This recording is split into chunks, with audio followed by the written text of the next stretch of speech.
Todos os olhares, todas as câmeras, todas as vozes estão direcionadas para um estádio de futebol.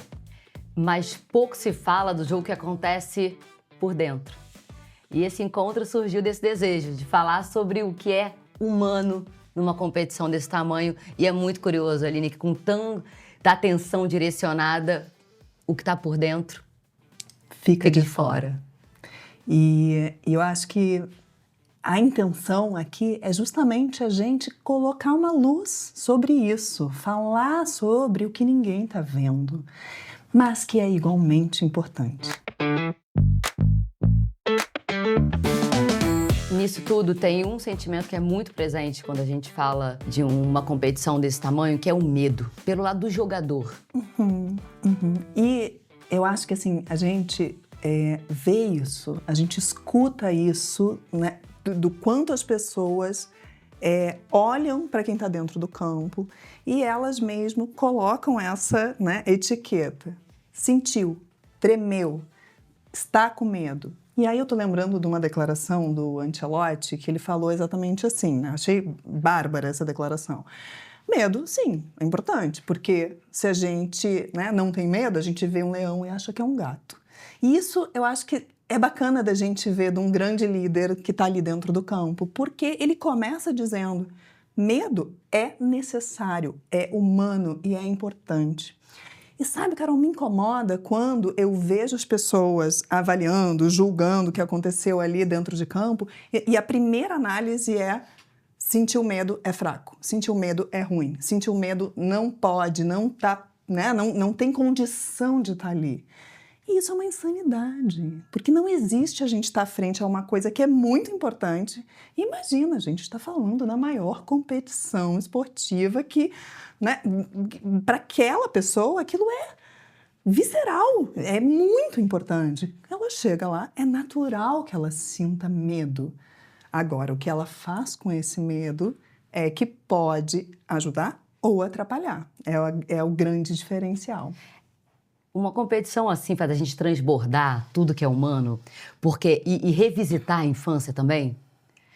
Então vem assim aquela coisa de pontar, não, o outro não consegue, o outro não dá conta, mas ao mesmo tempo é porque a minha paixão com aquilo ali é muito grande, eu acho que aquele brinquedo é meu.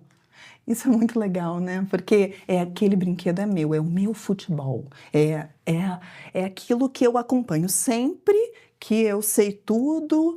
E eu vejo pelos meus filhos pequenos, assim, eles já sabem tudo, eles conhecem onde que o jogador joga, qual a idade, quais os times que já passou. Então, assim, tem algo no futebol que fala muito da gente, né? Da gente enquanto sociedade, do nosso país, da nossa história e das nossas marcas. E a gente também sente medo.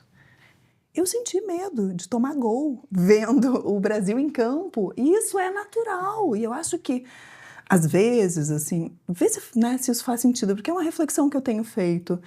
Às vezes as pessoas estão lá assistindo e depois, na análise, no julgamento, no dizer, né, porque todo mundo vira especialista nessa hora, todo mundo sabe o que tem que fazer, qual a melhor escalação, quem tirar, quem botar, esquema tático, né, todos os brasileiros se sentem um pouco treinadores nessa hora. É tão importante pra gente que eu acho que, de algum modo, nos revela também, sabe, Carol?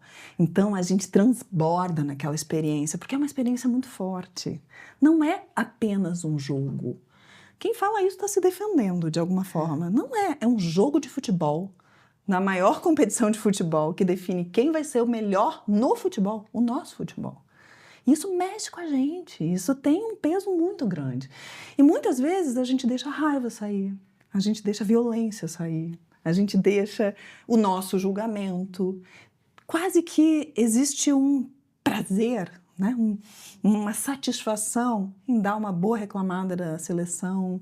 E isso é uma reflexão que eu acho que ninguém coloca à luz, de alguma forma. E eu fico vendo assim, né, os comentários, né, os programas de jornalismo falando, comentando as atuações. E parece que esse filtro às vezes se perde um pouco, né? E as pessoas, né, simplesmente ficam ali atacando e esquecem que não acho que devo esquecer que existem pessoas que estão ali por trás daquela camisa, né? É porque abre um espaço para extravasar a raiva? Tipo, pronto, aqui agora é a hora que eu posso jogar para fora tanto a minha paixão quanto a minha raiva. Sim, e esse espaço de sentir, ele é uma coisa que, infelizmente, a gente está perdendo na nossa sociedade, porque é tanta velocidade, né, a gente está tão ocupado correndo atrás do pote de ouro que a gente está meio anestesiado também, né? E isso, quando vem um evento desse, que a gente pode se encontrar, que a gente pode ver o jogo, que a gente pode reclamar, que a gente pode dizer que o outro é ruim, que o outro não soube tomar a decisão, isso nos dá um espaço de sair muita coisa que talvez não tenha espaço para sair em outros momentos. Quando eu vejo um jogador assustado para bater um pênalti, que é a coisa mais natural do mundo, ele escancara ali o medo. E aí, na verdade, eu não sei se o que nos incomoda é o medo que ele está sentindo ou porque ele lembra que a gente sente medo.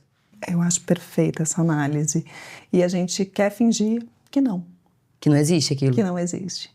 E aí é muito engraçado que, às vezes, quem não passa por essa reflexão também não constrói um olhar empático para aquela pessoa. Porque desloca, assim, não. Ele não deveria sentir medo. Porque ele ganha milhões, né? Porque ele está preparado, porque ele perde essa capacidade, ele deveria perder. Mas, na verdade, sou eu que estou resistindo à humanidade, ao aspecto humano e que as emoções revelam. Né? E por que a gente não aproveita isso? É uma oportunidade para acessar o que é humano, mas a gente não vai. A gente não vai. E a gente não vai porque é assustador. Porque a gente não quer encarar, talvez, né, tudo que está por trás dessa cortina. E aí a gente continua rebatendo. É o outro, né? É ele que não consegue. Mas, assim, ninguém faz o exercício de se imaginar minimamente. Qual é o seu pênalti? Cada um tem um pênalti na vida. A gente tem os nossos. Às vezes é uma conversa difícil com o nosso filho, às vezes é uma missão de trabalho complexa, às vezes é pedir um aumento para o chefe. Tem vários pênaltis que a gente vive no nosso dia a dia. E eu acho que essa é uma reflexão que, assim, pode ser interessante, né? A gente pode aproveitar isso e pensar assim, por que sentir isso eu tenho que evitar? Na verdade, passar por isso, assim, capturar aquela informação da emoção, isso vale para quem está dentro de campo, para quem está fora de campo, é o que nos guia, inclusive, para o que a gente tem que fazer, para atravessar o medo, para ter uma atitude que não é de paralisia, que é o grande problema do medo, né, Carol? Assim, o atleta que tem o medo de bater um pênalti e errar, ele tende a errar se ele paralisar, né? Se aquele medo congelar ele de alguma forma. E se ele captura a informação do medo e entende, eu estou com medo porque pessoas sentem medo frente a alguma coisa que é importante e isso é natural, ele dá espaço para a emoção atingir a sua necessidade. Porque toda emoção tem uma função, que tem uma necessidade. Qual é a função do medo? Proteção. Se a gente sabe que um leão é um leão, a gente corre. Sim. E a gente se protege. Né? Se a gente sabe que aquilo é importante, a gente lembra que a gente tem condição de fazer aquilo. A gente lembra que a gente treinou para fazer aquilo, a gente lembra todas as vezes que a gente fez aquilo bem.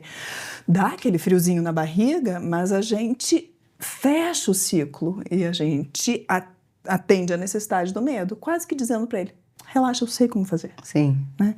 E isso é tão gostoso de sentir, né? Porque a gente está o tempo todo dialogando com as nossas partes, a gente, somos seres complexos. E quando a gente olha para a nossa parte que teme e diz, ei, não precisa ficar, porque, tô pronto. Existe um caminho de atingir. Porque quando o medo fala sozinho e fica, não, corre, isso não vai dar certo, vai...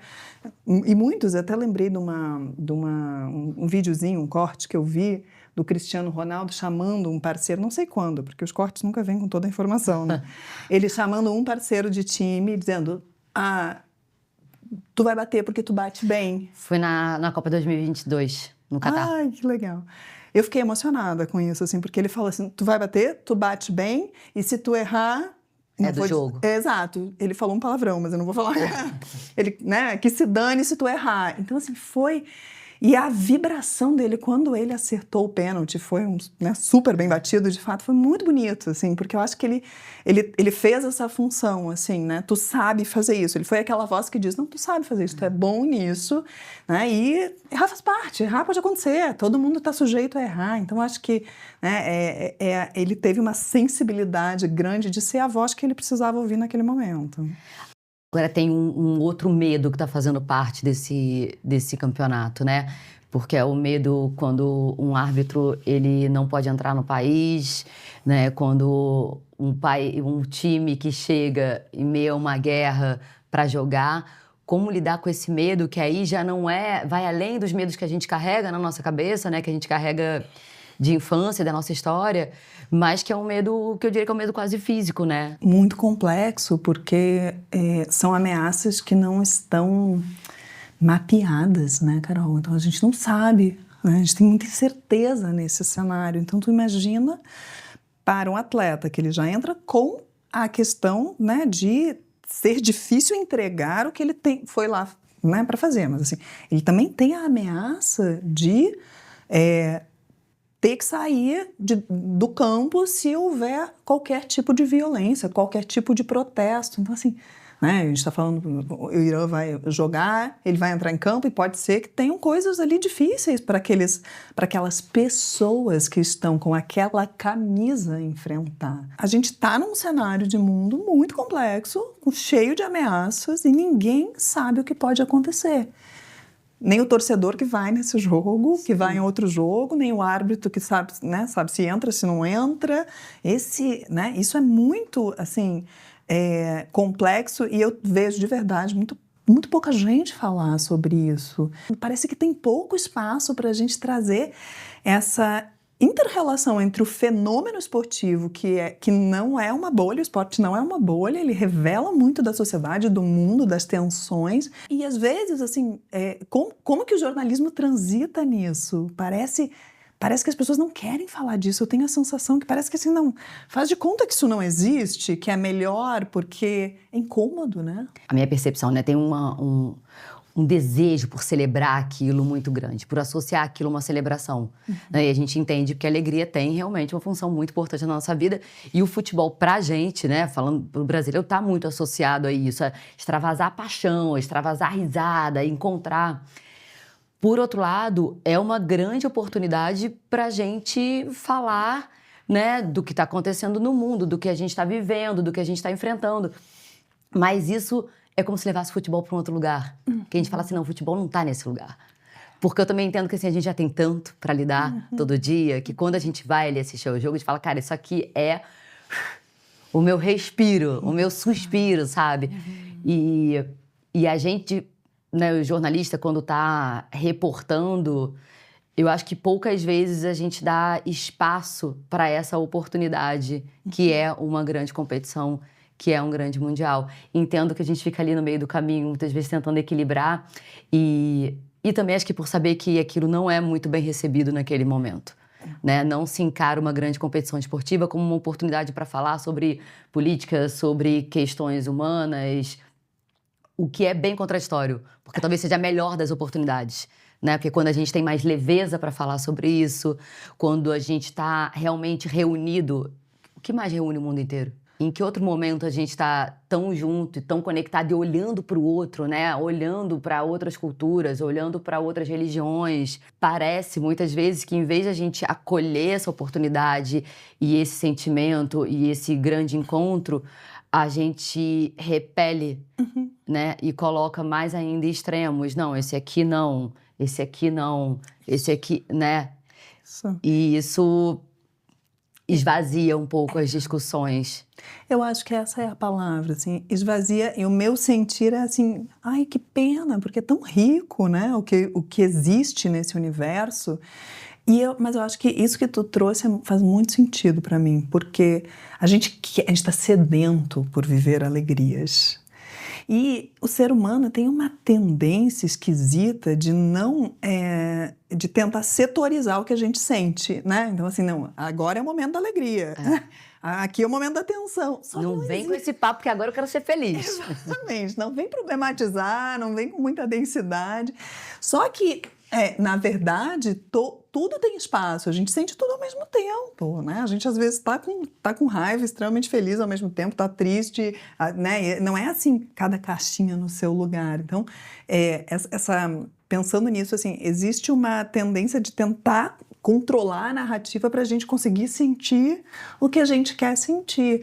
Mas, de verdade, eu não acho que isso tira a possibilidade da gente sentir alegria. Não acho, assim, né? São temas incômodos? São temas desconfortáveis? Sim, mas faz parte, né, de viver numa sociedade complexa que tem todas essas camadas, né? E traz alegria, traz desconforto, traz coisas para a gente pensar, para a gente melhorar, para a gente, né, melhorar. Quando eu falo melhorar, é melhorar até a nossa relação com os outros, né? Com a própria relação da torcida com o futebol. Que às vezes eu olho assim e digo, meu Deus, as pessoas, né, parece que tem um ressentimento guardado no coração, pronto para detonar o jogador, assim, mas se ele for bem no outro dia, já ama, né? Então é uma coisa... Então, é uma jornada muito longa, né, Aline? Apesar de a gente estar falando aí de 40 dias, né, 40 e poucos dias, agora tá um pouco mais longa, porque tem mais seleções. Para o jogador, né, como é, tipo, um dia você tá aqui, você é incrível, no outro dia não... Como é que a cabeça lida com esse sobe e desce e tão intenso? Porque é tudo muito intenso. Quando você é incrível, você é muito incrível. Mas horas depois você pode ser, assim... Num jogo, você pode ter feito o gol do empate. Pô, você salvou o time.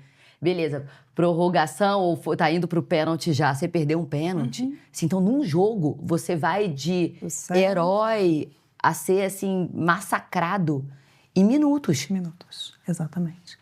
E como o atleta precisa estar muito consciente, muito atento para se alicerçar na sua própria estrutura, né, Carol? Mas consegue todo mundo ter essa estrutura? É um trabalho de muito tempo para ter essa estrutura, né? E eu acho que quem busca, tem. Quem não busca, talvez não tenha. Então, acho que quando eu falo de estrutura, é muito, assim, muita clareza do que atrapalha, do que ajuda, né? Do que é a competição, de que um jogo não define toda a trajetória. Então, assim, talvez atletas mais experientes vão conseguir conduzir isso melhor do que atletas mais jovens, porque viveram menos isso, né? E qual o impacto que isso pode ter numa pessoa? Imenso, porque... Você sentir que um país inteiro, e que é o teu, e que esse país inteiro, assim, que os seus pais estão vivendo aquilo, que a sua família está vivendo aquilo, que, né, para os que já têm filhos, que seus filhos estão vivendo aquilo e que você está sendo massacrado. É muito, muito duro, é muito violento, e a gente não tem a dimensão do tamanho dessa violência se a gente não entende que existe uma pessoa ali com uma história, com uma família, com, né, tanta gente esperando que ele orgulhe. E às vezes eles não estão nem olhando para os comentários, para os comentaristas, não é isso. Às vezes eles estão olhando para a própria família, mas a família está sendo impactada e às vezes a família está sendo agredida. E quando eu falo agredida, é agredida mesmo. Agredida de verdade. Ameaçada, às vezes. Ameaçada de fato. E isso para mim passa de uma barreira do aceitável, assim, em léguas de distância. E isso não é aceitável, isso não pode ser aceitável. Mas é isso que eles vivem. E uma coisa que a gente não fala muito, né, Carol, e que eu já vivi em diversas missões, né, esportivas, olímpicas, pan-americanas, é o medo de quem está nos bastidores. Porque tá todo mundo, o holofote está ali em quem entra em campo, quem está, né, o jogador, o treinador. Mas existem muitas pessoas trabalhando para aquilo acontecer. E isso é uma coisa que eu já me trabalhei muito, né, nesse lugar, assim, do quanto eu preciso, sobretudo como psicóloga, estar bem, né, e regulada emocionalmente para ter uma presença regulada para quem está perto, para os atletas que estão perto.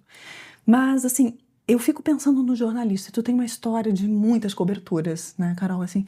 E tu tem que entrar ali, fazer a pergunta né, e dependendo da resposta, tu não sabe qual é a resposta, né? Como é esse medo também? Porque existe uma performance nessa hora. É o grande momento, né? Pra gente também é o grande momento. A gente também passa 4 anos esperando, né, pelas grandes competições. Esse medo, eu sempre falava, eu odeio o meu medo de errar. Eu odeio o meu medo de errar, porque mais do que me fazer errar, ele me faz perder naturalidade, perder espontaneidade, perder brilho, porque você fica, né, quando a performance, acho que é o ponto final, né? Você fala assim, eu quero performar, você se atropela, porque você vai muito pra chegada, pra onde você quer chegar. E aí você não tá deixando o processo acontecer, você não tá nem sentindo o processo e vivendo o processo. E isso te leva para outro lugar, a não performar, sabe? E ao vivo é muito isso, que é o que sempre me deu mais prazer de fazer, sabe? De estar ao vivo. Mas até quando eu vejo, eu gosto muito quando eu tô ao vivo, que eu sinto que eu tô ao vivo, que eu tô presente ali. E não que eu tô tipo... E quando você tá falando principalmente, assim, você vai falar de futebol, é muito delicado. Porque já existe... Parece que as pessoas já estão preparadas para assim, você vai errar. Você vai falar o que não é pra falar, porque você não sabe o que você tá falando, porque você não vai... E isso já ficou na minha cabeça há muito tempo. Hoje em dia, óbvio, depois de muita terapia e também já, né, muito tempo de vida também, de experiência de trabalho, eu tento olhar assim, cara, deixa eu olhar pro que vai, pro meu universo, pro meu mundo, pro que tá dentro, assim, o que vai me trazer prazer aqui, o que vai me deixar bem aqui e o que eu tenho genuinamente para oferecer, sem fantasiar a performance, o resultado e se o outro vai aplaudir ou não. Óbvio que, assim, para mim é um exercício diário isso, sabe? Não, principalmente porque hoje, e eu vi isso de um jogador de futebol uma vez, tá? Vão falar de qualquer jeito, então faz o teu. Assim, em palavras bem simples. Vão falar de qualquer jeito, então faz o teu. Cara, que sabedoria. Que é difícil pra caramba fazer o teu, muito. Sabe? Mas eu tento pensar muito nisso, assim, vão falar, mas é porque também traz a nossa criança. Que tem medo de ser julgada, que tem medo de ter o dedo apontado, que tem medo de ser criticada.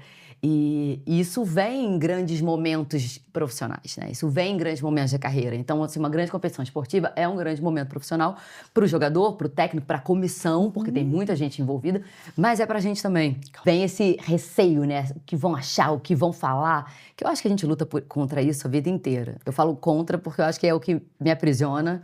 E a liberdade é algo muito especial e muito importante, para mim é essencial. E a liberdade, ela vem primeiro para mim, né? Para eu me sentir livre, eu preciso esquecer um pouco que tem quem tá olhando e o que aquela pessoa vai estar... Porque também é algo muito simples e popular que se fala assim, diz mais sobre ela do que diz sobre mim. Sim. Mas a gente demora muito a sentir isso. Falar isso e ouvir, você faz com muita frequência, mas sentir isso é muito difícil. Para sentir leva um tempo. Leva um tempo. É um exercício. Que nem sempre te dão, né? Nem sempre te dão. Depende em que momento você tá. Às vezes você não tem esse tempo. Grande parte das vezes. Né? É tudo... No mundo do esporte é isso. Assim, tudo tem que acontecer. Mas tu falou uma coisa que eu acho muito preciosa, Carol. E que faz parte, assim, né, do que o atleta precisa buscar também. Que é a essência da coisa. Quando... né, que às vezes, se tu ficar muito concentrado na consequência, na avaliação, no julgamento, tu perde a essência, a escuta, a fluidez daquele momento, que é super importante pro teu trabalho. E o quão incrível é aquilo, né? É que tem tanto ruído, ainda mais hoje, com rede social, tem tanto ruído. Fazendo um exercício, tentar me colocar no lugar deles, né? Talvez em alguns momentos eles até esqueçam, tipo, cara, isso aqui é um sonho. Porque eles estão ali realizando um sonho. Só que, às vezes, o entorno faz daquilo um pesadelo. Exato. E, assim, o quão cruel é você chegar e transformar num pesadelo um sonho de alguém e quantos anos, e sem saber por tudo que aquela pessoa passou para estar ali, tentando realizar e tentando viver aquilo, e você toma aquilo dela. Isso. Porque se você não estiver preparado, as pessoas tomam isso da gente. Se você não segurar a onda, alguém... Você fala assim, cara, isso aqui era meu sonho. Como é pra gente, tá numa grande competição? É teu sonho. Quando chega... Tem tanta coisa em volta e às vezes que você fala assim, caramba, mas isso aqui era pra ser tão bom. Por que você tá fazendo isso aqui ser ruim pra mim? E é triste isso, né? Porque assim, nossa, eu amo isso aqui, eu desejei isso muito e agora isso tá se transformando numa coisa que não era o que eu pensava. Mas perceber isso, e se der pra perceber isso ao longo do processo, dá pra resgatar. E é o que eu sempre digo, né, para todos os atletas que eu trabalho. Lembra por que tu começou um dia, lembra por que tu joga bola, né? Lembra que isso é um sonho, porque isso é fácil de esquecer. Porque vai ter, tipo assim, né, agradar um, fazer isso, fazer aquilo, e se perde o brincar da história, que tem tudo a ver com a criança também, né? A gente tá falando da criança aqui, mas assim, para eles também é importante trazer essa criança para o jogo. Essa criança que começou com 6, com 8, né? E eu fui no amistoso no Maracanã, e os meus filhos, eu tenho um filho de 9 e um filho de 4. E eles viram o jogo. Aí eu de 9, assim, ai, tô com vontade de jogar bola, tô com muita vontade de jogar bola. E aí, eu achei tão bacana isso, porque isso dá vontade de jogar bola. Eles veem o jogo em casa, eles saem chutando qualquer coisa, tudo vira bola. Porque o brincar tá ali, né? E é isso que às vezes eu acho que olhar para todas as consequências, os possíveis julgamentos, seja para quem tá dentro de campo, para quem tá fora, a gente perde o nosso prazer de fazer o que a gente ama, né? E isso pode ser uma grande brincadeira, sem a gente levar a brincadeira para uma coisa não séria, descompromissada. Não! Não, é pela leveza que a brincadeira traz, né? Desejo. É maravilhoso, o desejo de brincar com aquilo, de fazer aquilo fluir, né? Da gente se conectar com a essência, né? Do desejo, do que a gente ama fazer, do porquê que a gente está lá, por que aquilo é um sonho, né? Por que cobrir uma Copa é incrível. Mas se a gente distrai com tudo que vem de fora, com ruído, não se alicerça no próprio desejo, é muito fácil se perder, né? E a gente se perde muitas vezes, e aí se encontra de novo, aí se perde de novo. Então não é uma coisa assim, ponto final, acabou, agora estou achada. Isso não existe. Não existe. Tenta todo dia falar, deixa eu me achar hoje. Todo dia eu falo, não, deixa eu me achar hoje, calma. Isso. Você nem é tão ruim quanto as pessoas estão falando, e a gente também nem é tão incrível quanto as pessoas estão falando, que eu acho que é outra armadilha. Porra, super. Né? No dia que falam que, nossa, você é isso, você é um fenômeno, assim... não é assim, né? Não é. Não dá pra se enganar nem quando tá lá em cima, nem quando tá lá embaixo. Senão eu falo assim, tem que lembrar que é gente todo dia. Essa noção, assim, tipo, a gente tem que saber quem a gente é, o que a gente pode, o que a gente não pode, o que a gente, né, às vezes vai ser legal, às vezes não vai ser. Senão, isso consome a gente. Isso nos faz mal mesmo. A gente começa a girar num ritmo que nem é o nosso. A gente, né, passa a viver pra expectativa alheia. E isso é uma armadilha danada. Agora, a verdade é que dura muito mais que 90 minutos, né? Então, a gente vai aproveitar para, no próximo vídeo, falar sobre algo que ganha, né? Que anda ali coladinho no medo, que é a pressão, Aline. Sim. Confere lá, gente.